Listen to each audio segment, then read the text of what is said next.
As the first surveys were being made of the San Juan Range in southwest Colorado, the Hayden team made its way toward one particular high summit in the northwest part of the range that was surrounded by a striking array of high bluffs and pinnacles. As the story goes, when members of the team saw the basin shown here, now known as Blue Lakes Basin, one of them commented on how it was reminiscent of the hole portrayed by French author Jules Verne in his 1864 science fiction novel, A Journey to the Center of the Earth. Whereupon, another of the team members present, Dr. Frederick Enlich, is supposed to have agreed with this comparison, and then to have pointed at the peak above them and said, "There's Sneffel." Sneffel is the foreshortened version of the name of an actual volcano in Iceland, whose full name I won't try to pronounce, and which was home to the fictitiously deep crater of Verne's book. And so anyway, Mount Sneffels it became. In a related note, Colorado 14er Long's Peak appears in another of Verne's novels entitled From the Earth to the Moon, where it is the site of a large telescope built to observe the passage of a cannon-shot projectile meant to carry 3 passengers to their lunar destination. On September 10th of 1874, members of the Hayden team would make the first recorded ascent of Mount Sneffels via the southwest ridge. This view of the mountain was taken from the north going along Highway 550. Here the mountain is seen from the east from the top of Wetterhorn Peak, its nearest 14er neighbor, which is close to 20 miles away. Indeed, Sneffels is one of the state's most prominent mountains. This much closer view shows it from the southeast from Yankee Boy Basin Road. My trip up this mountain brought me to the nearby town of Ouray. If an artist sat down and painted or drew up scenes of a picturesque mountain town from the imagination, they probably couldn't do any better than Ouray, which is situated at the foot of numerous high and proximate steep reddish bluffs and mountainsides. Like countless other Colorado mountain towns, Ouray was established by mining activity. Gold was initially discovered in the area in the early 1860s, but it wasn't until 1876 that the town, named after a chief of the Utes, was established.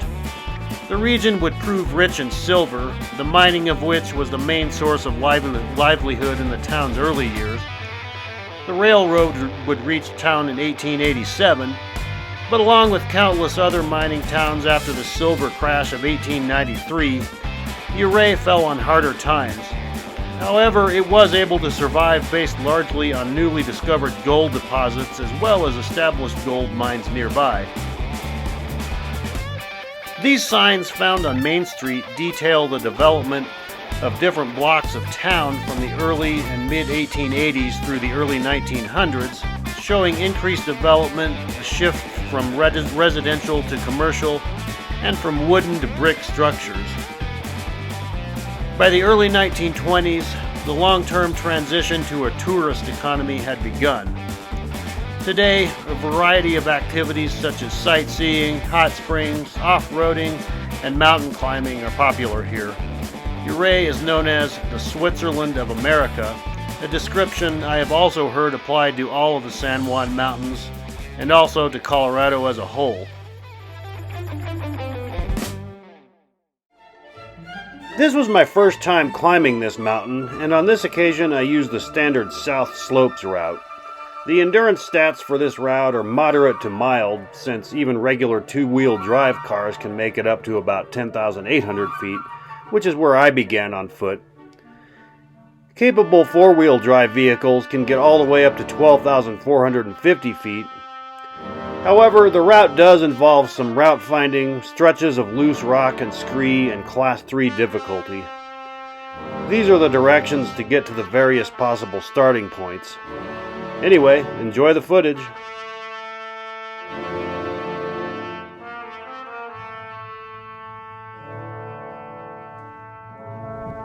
So it's close to 6:30 in the morning here on Wednesday, September 8th, 2021.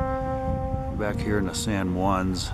I'm going to try to climb up Mount Sneffels today. And I'm actually currently walking along County Road 26 at about 10,800 feet, and I had to park just below the road intersection coming up here, because after that point it gets quite rough. So just above where I parked, this is the road intersection I was talking about. To the left, you head towards Governor's Basin. Towards the right, you stay on the road towards the Sneffels trailhead. This road, otherwise known as the Yankee Boy Basin Road.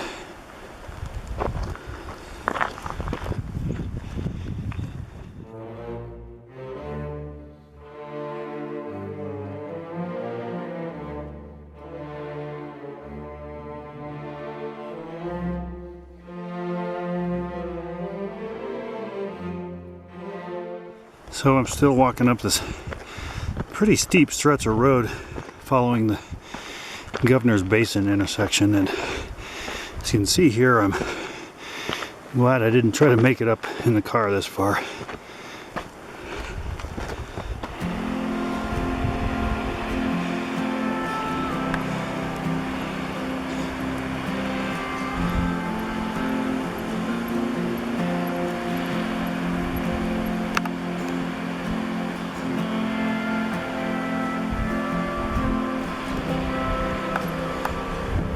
Here's a look back down at the road at the direction I'm coming from.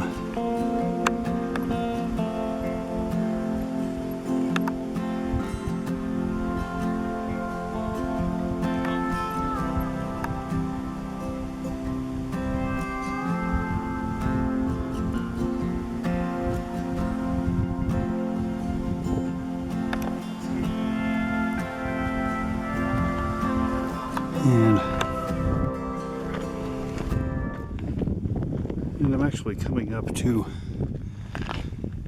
about 11,350 feet now to this parking area here. And you can see there's a restroom over there. And this area is known as the lower trailhead. And from here, I just continue along the road in a northwest direction, and at this point the rough road becomes even rougher. And just after passing the lower trailhead back there, I come to this road junction here. I have one road going off to the left there, but I want to stay to the right and upward.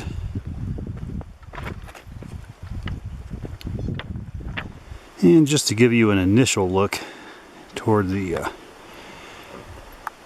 top of Mount Sneffels up there. It's actually been visible for a while, but there we go.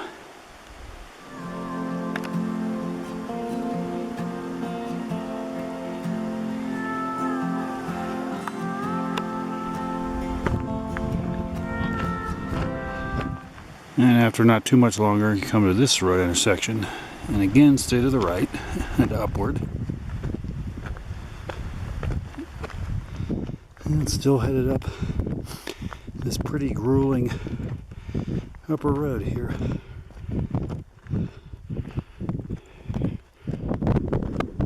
So I'm up here at close to 11.7 now, and you get to this sign telling you that the rough road becomes even rougher.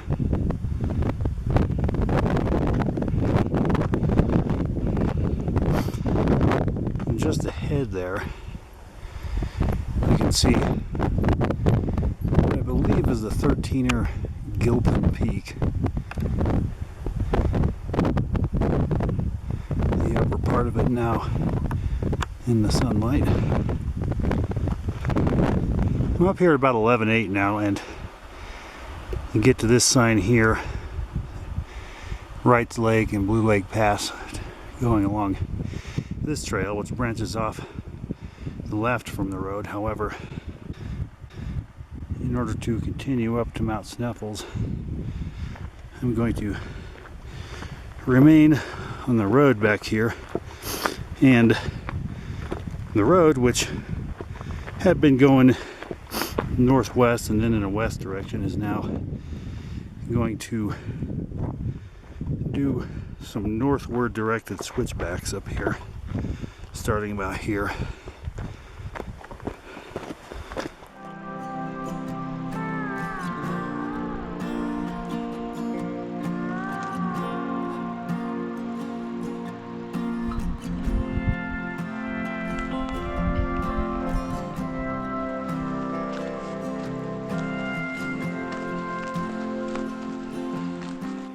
Well, still on these damn northbound switchbacks.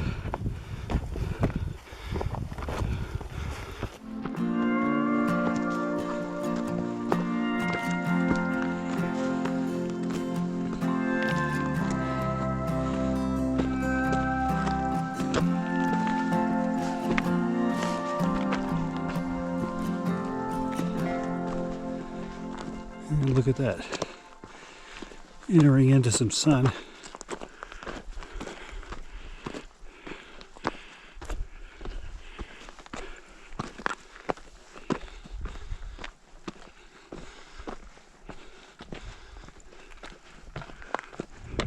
think I've gotten to the end of those switchbacks, and now the road is going to resume in a west and then northwest direction again. I'm almost to the upper trailhead up here. So I'm now coming to the upper Yankee Boy Basin trailhead, about 12,500 feet.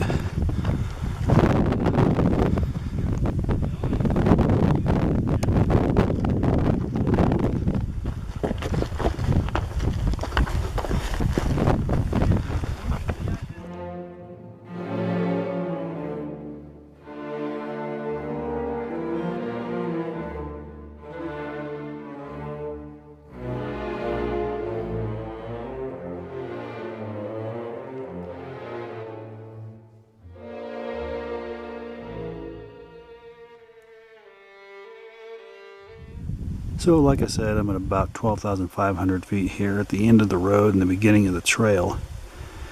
It's about 7:50, so it's taken me about an hour and 20 minutes to gain the first 1,700 feet or so in elevation. So that's pretty good. But now it's going to get slower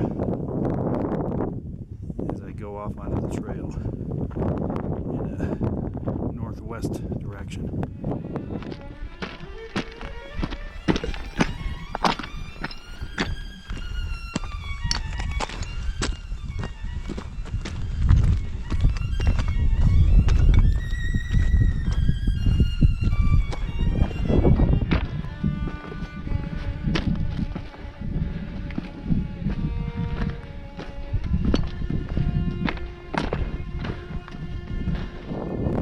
So about a quarter of a mile after the upper trailhead there, I come to this trail junction here, and I want to stay to the right in order to continue up to Mount Sneffels and continue along in this northwest direction, although fairly soon here I believe the trail will be doing a series of northward switchbacks. So I'm proceeding up these north-directed switchbacks that I mentioned. Pretty steep, and before long I will be entering into the long, steep scree slope that I was spending some time reading about last night.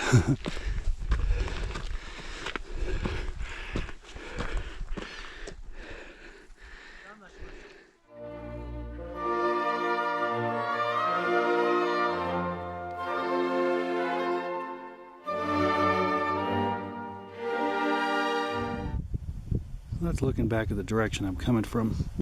I am now up here at maybe over 12.8 now, and I am about to ascend up this talus and scree slope here. And my understanding is that there's not really much of a defined trail up this thing, so you have to kind of pick your own way. You don't want to use the looser area in the middle. I've been told that the optimum path is to kind of stay left of the middle on the rocks there. So get started with that.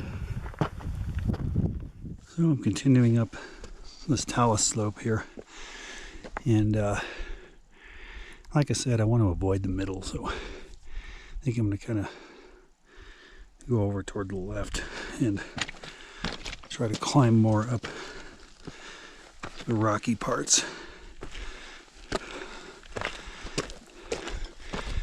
And my understanding is this slope involves about 6 to 7 more hundred feet in vertical elevation gain. And so far, what I seem to be finding on my ascent northeast up this scree slope is that it is kind of a, I guess, a web of pseudo paths, kind of just to the left of center. And I am trying to stay more on the rocks and less on the looseness.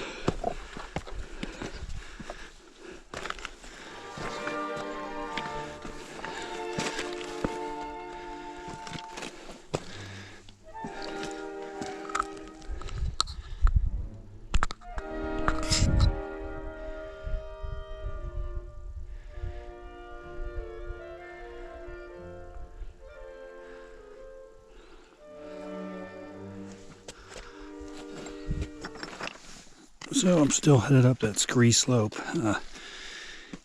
and I'm finding that even given my attempts to stay well left of the dirt-covered middle, it's still hard to avoid the loose rock. And I definitely want to avoid causing any rock fall, for sure.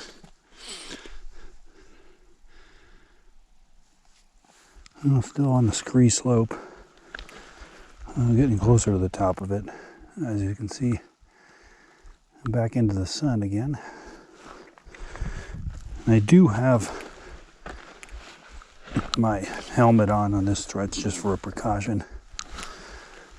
I also went ahead and put some sunscreen on.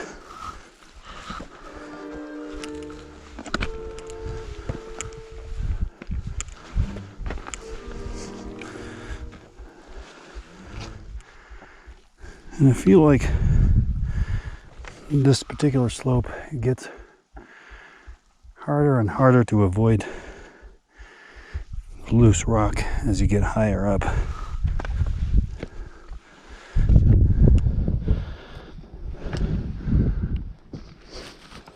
So now I've come up here around to the very left side of the slope to this path that maybe it'll be more promising, that kind of hugs this rock wall to the left. It's on loose dirt though.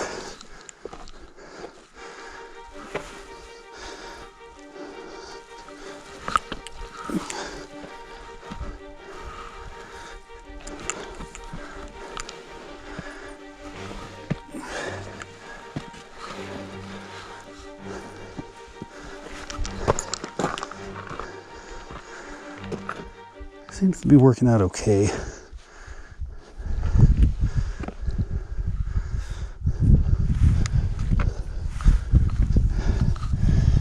Although I'm having to grab onto the rocks here because the dirt's loose.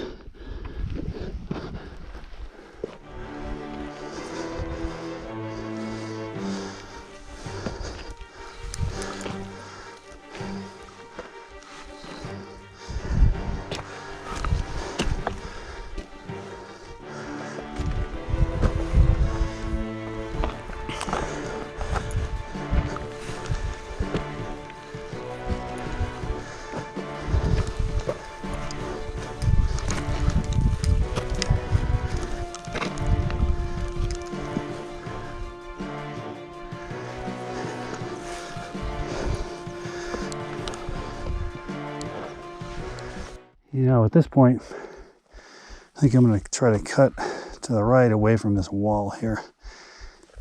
And back over that direction.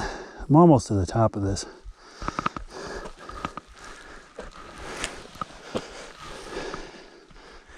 I really hate stuff like this.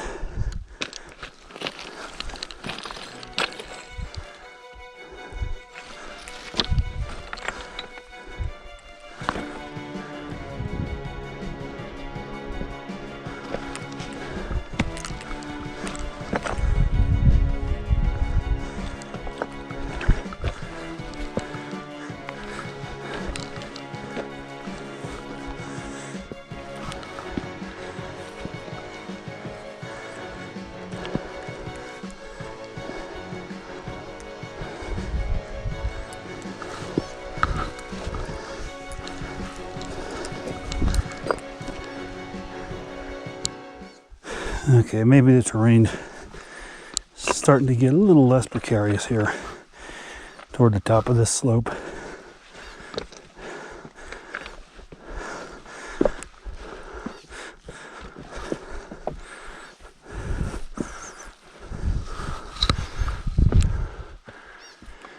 All right, reached the top of the slope. Look at that vista that opened up. Wow.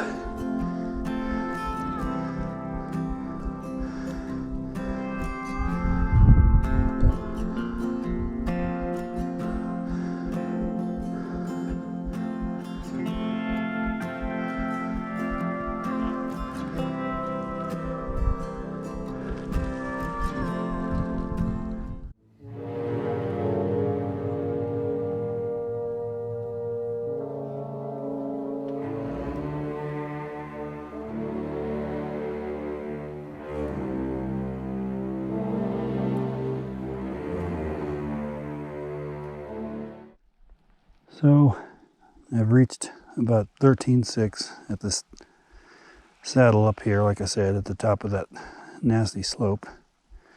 And now I'm ready to face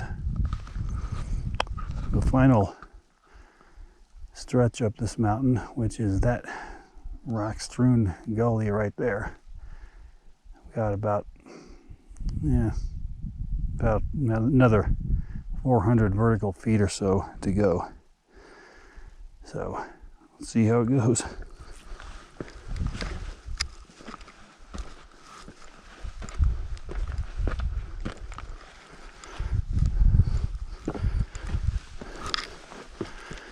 And what I'm hoping is that this gully is not as loose as that slope was back there.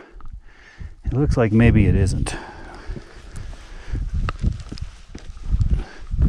but we'll see.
Now the rock up here is getting a little looser on this stretch.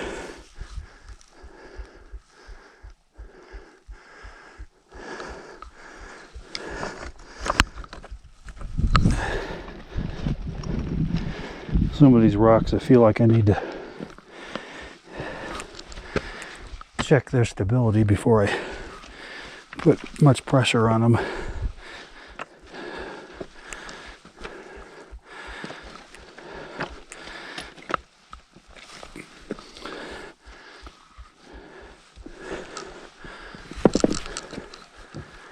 Wobbly one there.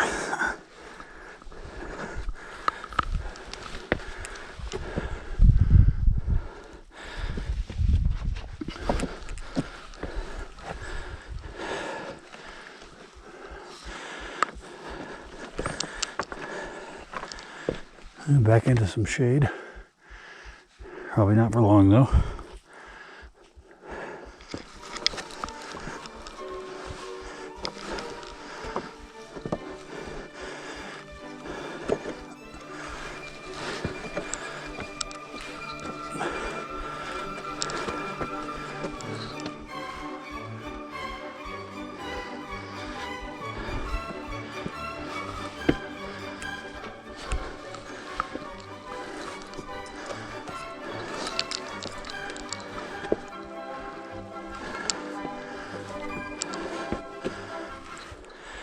I seem to be getting more and more over to the right side of this.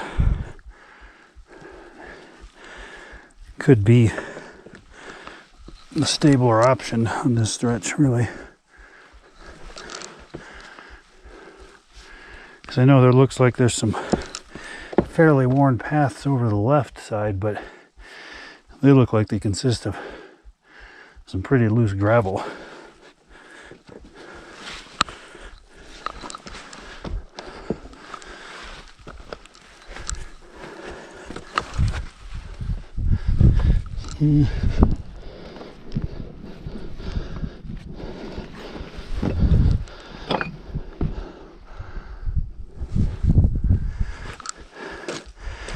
Okay, I think I'm gonna at least try out this path on the very right that hugs the wall.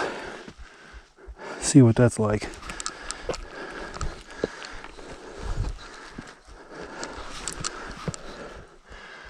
Looks kind of loose though.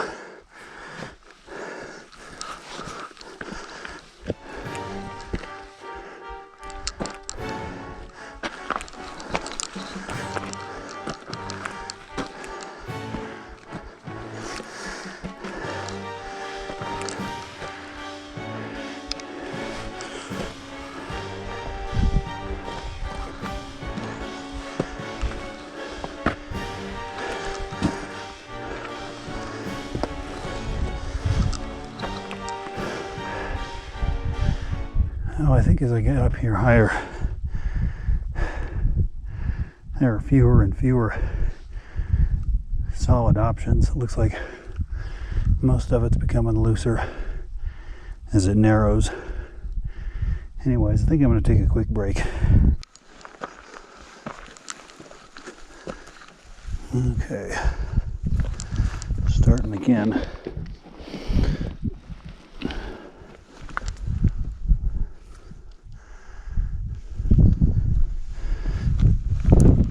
This gully gets narrower and looser up here.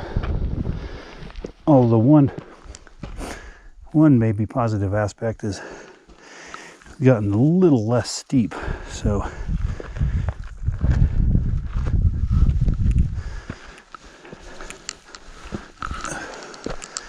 and I think I'm getting fairly close.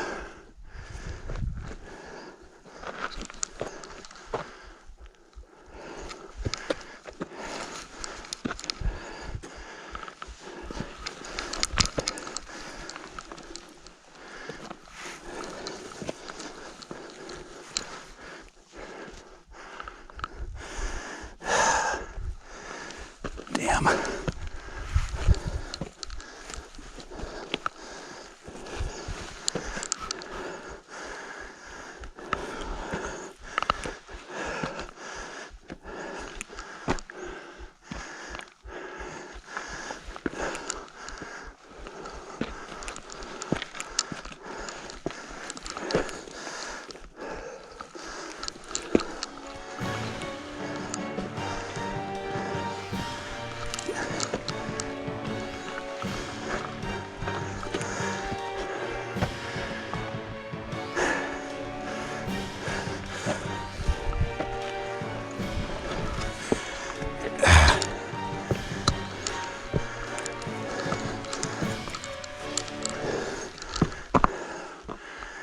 See, I'd rather make a few minor climbing moves like right there than have to go up that scree. I think it looks like this is going to become a little more stable along the final stretch of this final gully. So let's keep going.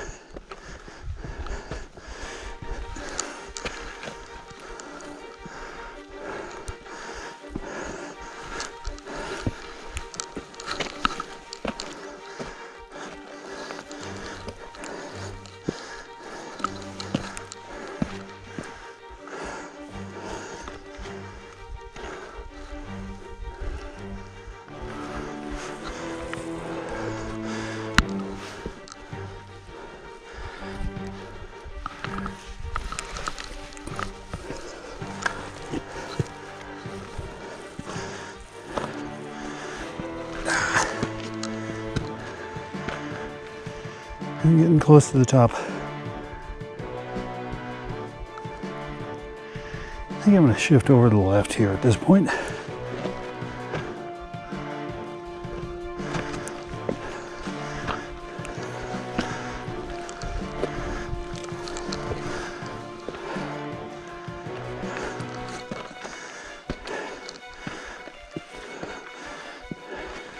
Zag back this way.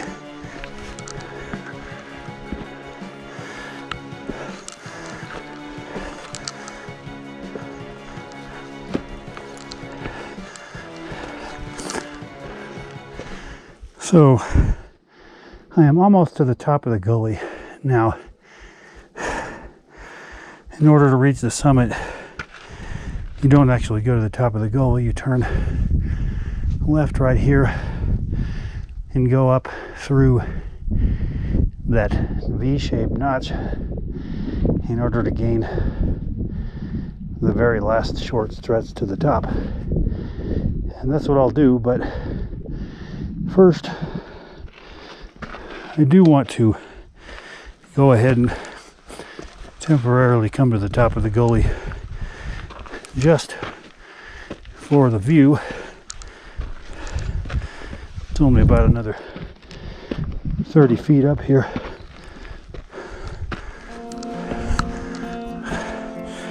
Oh, look at that.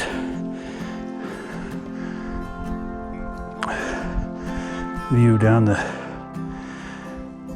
north side of the mountain.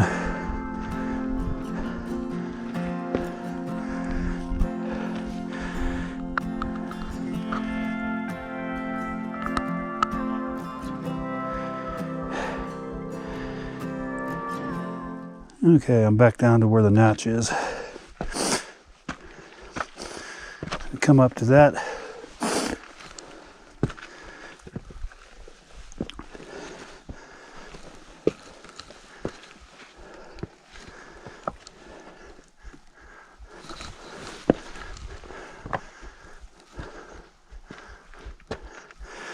All right, so this is the crux here. And somehow I've got to manage to get myself up through that thing with this exposure you see to the left.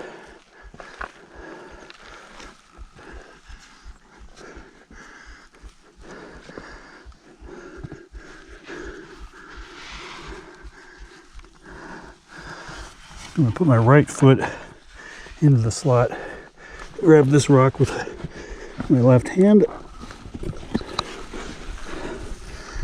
prop myself up with my feet.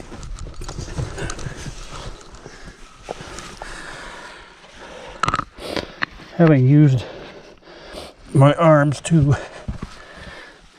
a lot of muscles at work there.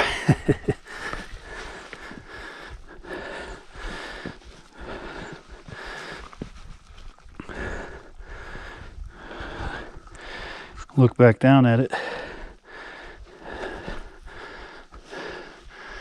And as I understand, the path to the top after that is fairly straightforward.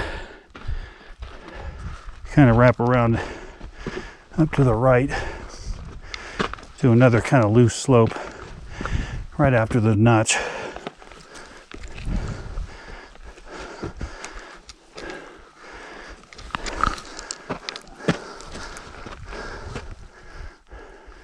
It doesn't seem too bad, especially considering what I've already come up.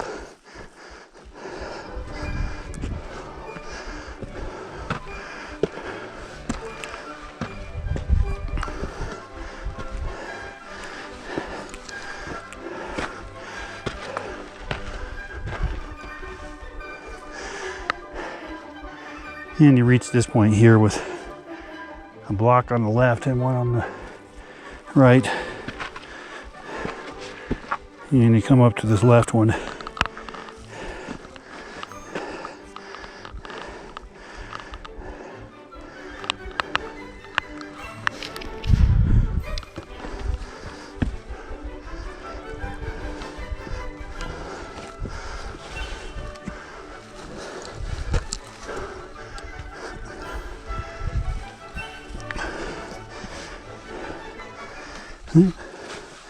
Small climbing move there.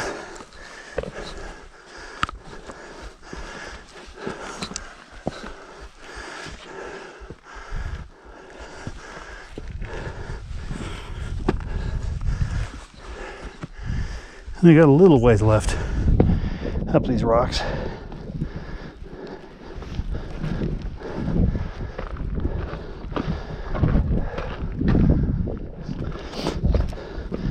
I'm just going to start heading up the rocks.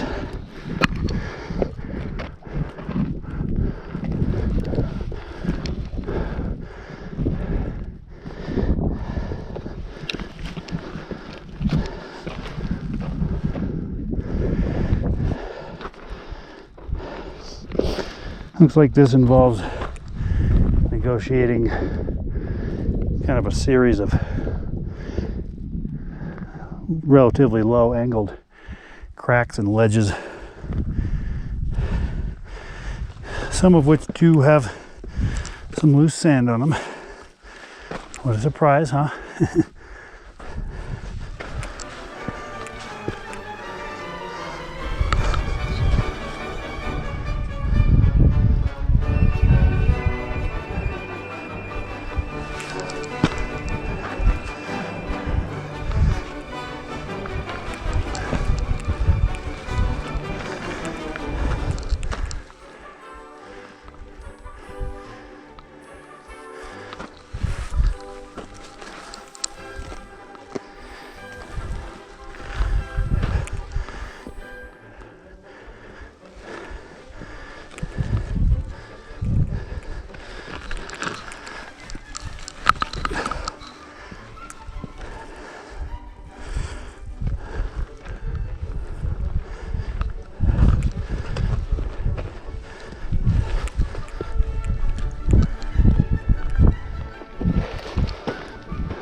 And what do you know? I've reached the top of Mount Sneffels.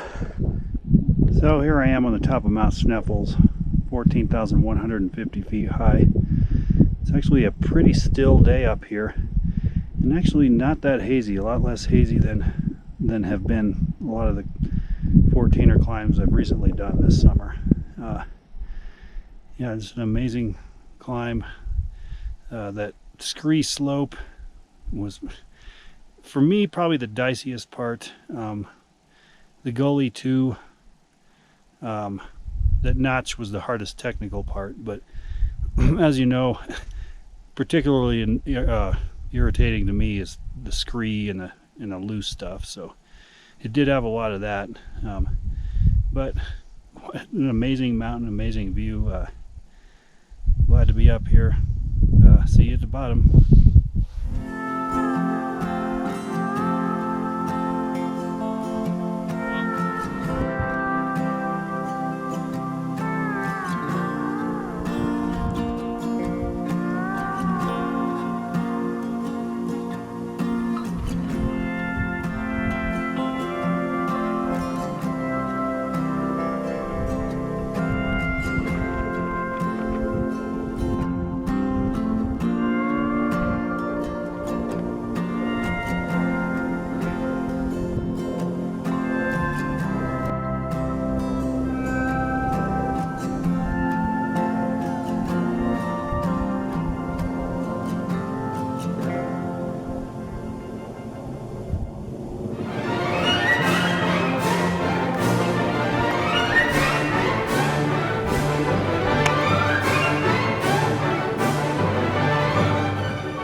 Coming down off the summit now.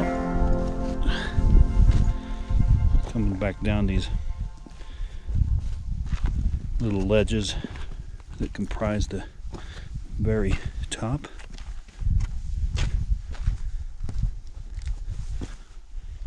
Alright, so I'm back here at the notch, and we're going to see about this on the way down here.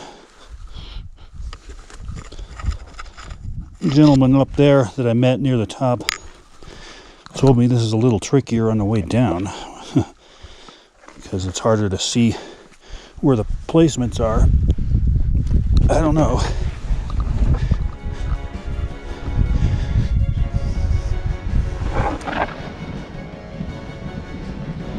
See again, you can see the exposure a little bit to the left there, or to my right on the way down. So I'm facing forward, and I need to just kind of hop down to those rocks there safely. I think I'm going to kind of turn myself around into the configuration that I was in to come up this thing. I'll just grab the same foothold with my left hand, put my right foot on the rock below, and I'm down. Whew.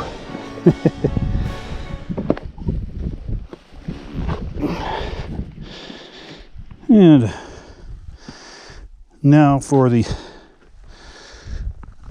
descent of the gully, the upper stretch.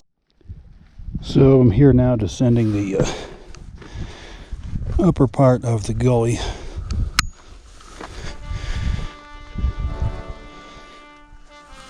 Planning on going the same way down this as I went up it, largely along the right side, particularly on the upper reaches.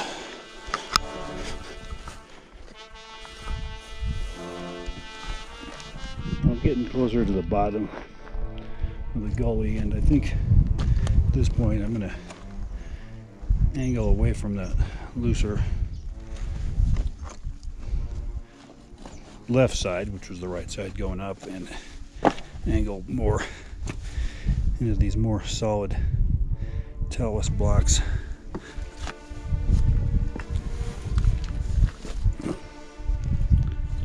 So I've reached the bottom of the gully, and now I'm back down at this 13,600 foot saddle where the scree slope begins on the way down here. And I just really don't think there's any great way to tackle this thing. I guess I'm just gonna try to go down it the same way I came up with, which is gonna be to kind of head over toward the left there, I think, and then kind of skirt down that side and then end up more towards the middle of it as I get lower. So I'm still kind of in the upper portion of this slope here on the way down. I decided not to skirt along the left side of it this time, and I ended up more on this side of the middle, but then that got too loose, so I've now veered a little bit more into the rocks rather than the sand. Hopefully I can find a happy medium to descend the rest of this damn thing. Alright, so I'm close to maybe halfway down the slope, and I think I have found that just going along the boulders as much as possible is working out for me. And there's a look down from here. It looks like the boulders get a little smaller, so it might be more of a challenge going forward, going down the rest of the way. But anyways, I think after today's trials and tribulations on this slope, I'm gonna have to say that's my final answer. Just pick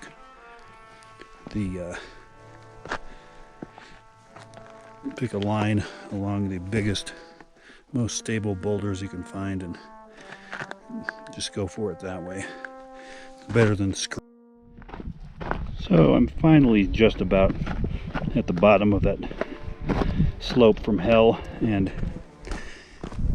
I've reached some of the cairns and the discernible path, so I'm pretty much home free, of which I'm glad.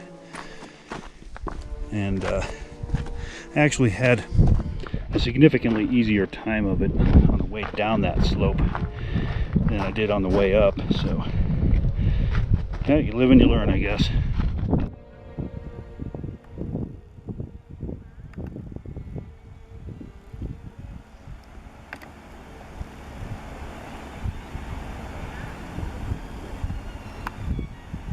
So I'm about to get back to the car at 10,800 feet.